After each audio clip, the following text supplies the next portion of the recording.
Hindi, sabi ng amo ko noon. Baba, kuha sa Tagalog pa, ano ko na lang kasi hindi man kayo makaintindi ng English, lalo na ako.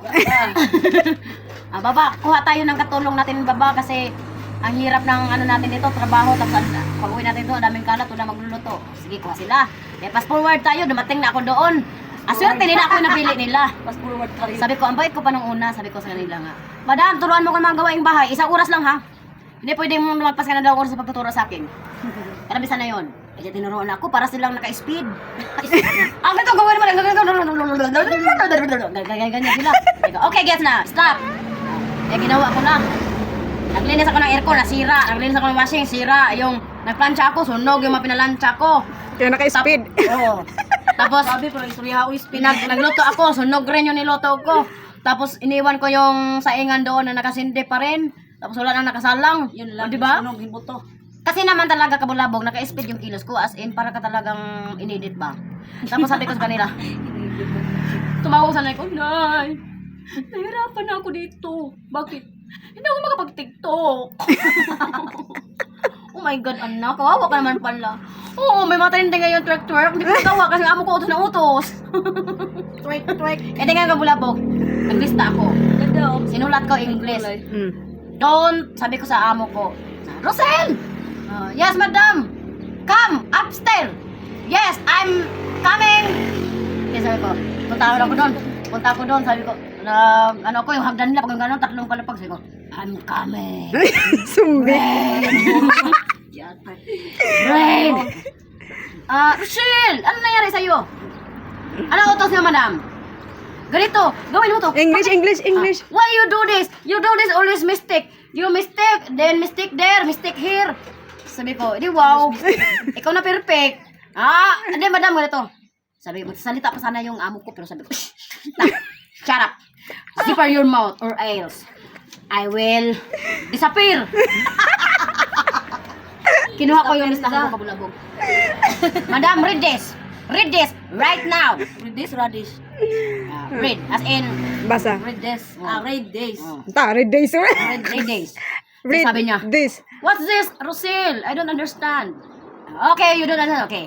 From now on, wag niyo akong utusan, ha? Kapag nagtagalog ka, ako. English nga eh. Hindi, ako na bahala dun. Huwag kayo mag-utos sa akin kapag nagpa-Facebook ako. At lalo-lalo na ngayon, nandito ako sa Cupid area. Naghahanap ako ng kano. Huwag niyo akong utusan. Oy, mahiya naman kasi katulong niyo. Sabi ng ano ko, ng amo ko kabulabog. Koy. Sa asawa niya sa niya. Uuwi ka dito, daddy. Yes, why? Bakit why? Hurry up. Hindi, yung amo ko lalaki, hindi patakbo. Dumating na sa bahay niya. Mag-ano ka pa, schedule ka. Kailangan natin ipa-check up yung katulong natin. Kasi kung hindi, baka uwi, ito na baliw na.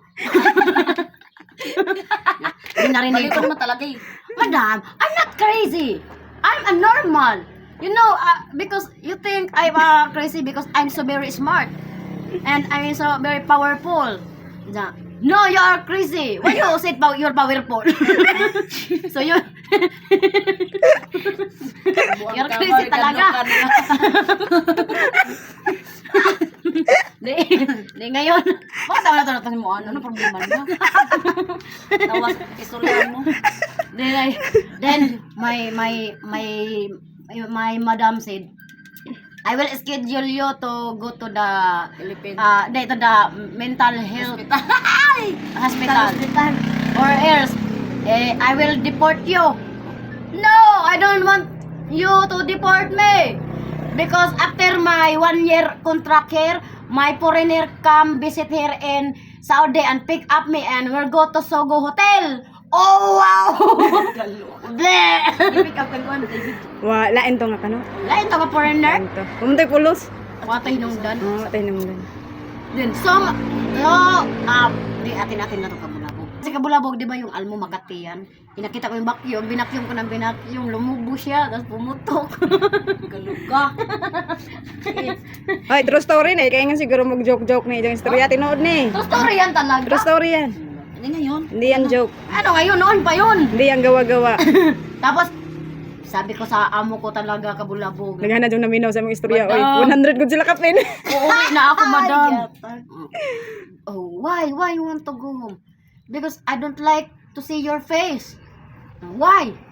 Because I always see your only eyes. Dilangaw ka na. Only eyes. Why you don't have face, mom? Because my mom covered the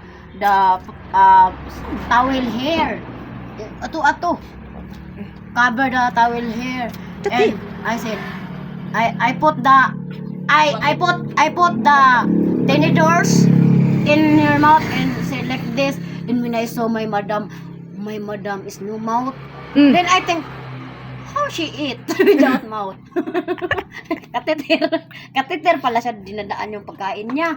Dito, ginaganyan. Hindi pala sa bibig. Kaya pala lagi ako naglilinis ng dextrose araw-araw. Kaya pala ang purpose nun.